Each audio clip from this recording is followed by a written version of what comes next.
और अब देखिए बंगाल के सबसे बड़े बैटल ग्राउंड से बंगाल बोले। जय श्री राम, जय श्री राम, जय जय श्री राम।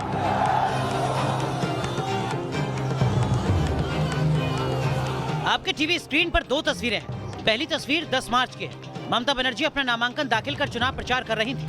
तभी उनके पैर में ऐसी चोट लगी कि वो आज भी व्हील चेयर के जरिए शहर शहर में टीएमसी के लिए कैंपेन कर रही हैं। तो वहीं दूसरी तस्वीर नंदीग्राम में योगी आदित्यनाथ की रैली की है। यानी पिछले 15 दिन में हुगली में काफी पानी बह चुका है। पांव में चोट के बाद से अब तक ममता बनर्जी नंदीग्राम में खुद के प्रचार के लिए तो नहीं आई हैं, लेकिन इन 15 दिनों में उनके प्रतिद्वंदी और बीजेपी उम्मीदवार शुभेंदु अधिकारी ने यहाँ ऐसा माहौल बनाया है कि पूरा नंदीग्राम भगवा रंग में सराबोर है। और ये रंग योगी आदित्यनाथ की इस रैली से और गाढ़ा हो गया है। राम का विरोध ममता दीदी बंगाल की धरती पर करती है। कहती है जय श्री राम का नारा मत लगाओ। क्या आप लोग ममता दीदी की भावनाओं से सहमत हैं? जय श्री राम के नारे से सहमत हैं? दोनों हाथ ला करके मेरे साथ बोलेंगे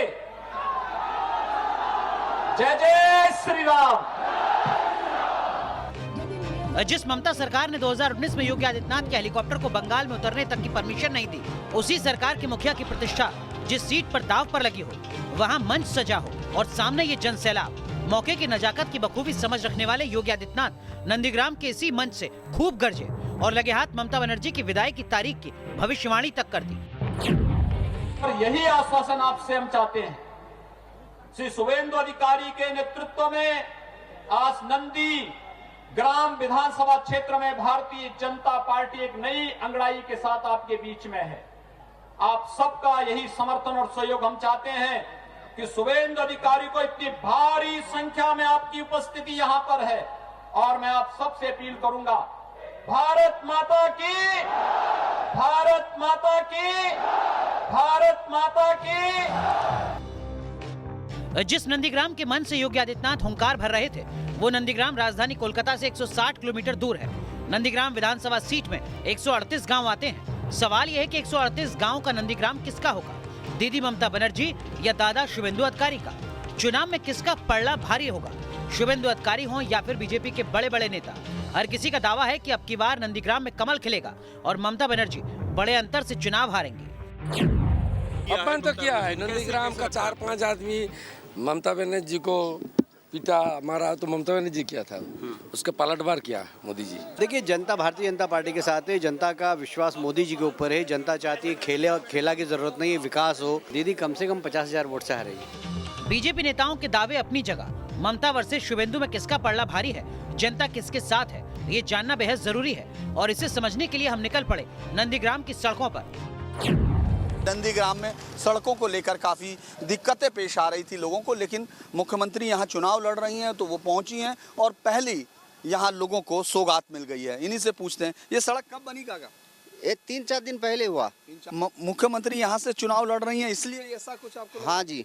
शुभेंदु तो नहीं टिकेगा, नहीं टिकेगा। तो गद्दारी करके चला गया तो इसलिए वो नहीं टिकेगा। दीदी कहीं भी रहेगा, हम लोग उसका ताकत है और वो बन के दिखाएगा। नंदीग्राम के वोटर्स से बातचीत में ये तो पता चल गया कि इस बार यहाँ की जनता ईवीएम के जरिए बड़ा खेल करने वाली है।